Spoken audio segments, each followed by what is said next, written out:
So this is what most people don't know.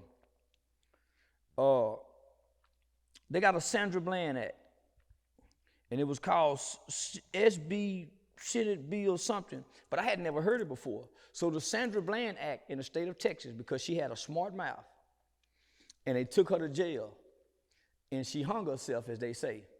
So now the Sandra Bland Act gives the police power to take you to the hospital if he deemed necessary.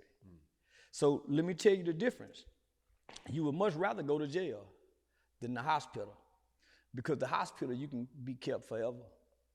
You don't have no due process. So that's why our government is pushing mental health. That's why if the police come and you got a smart enough mouth, that's how they make you disappear. So they knew that, right? But none of us know about the Sandra Bland Act because it had just got passed. So black people was clapping for this act.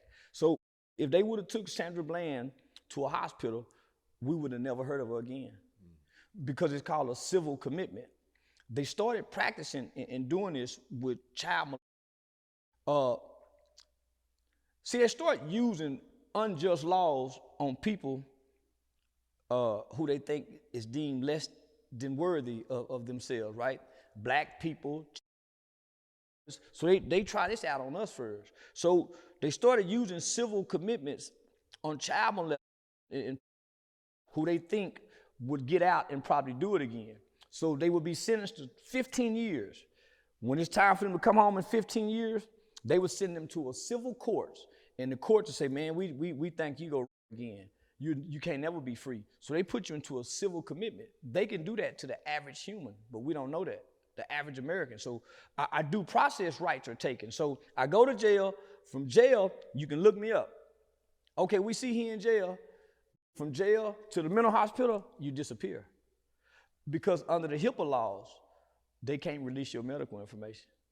So your family called and said, man, we can't find him. We don't know where he is. Ma'am, we don't know what you're talking about. We looked at all the jail. If you can't never make the call, but by the time you make the call, they done shot you up with drugs. You don't see a judge. So no one is saying, hey, and you can go get on the phone and call somebody. You don't have to ask to use the phone. It's girls and men and women. So it's like you and your neighbors in there. So when Lisa say don't say nothing, I don't say nothing.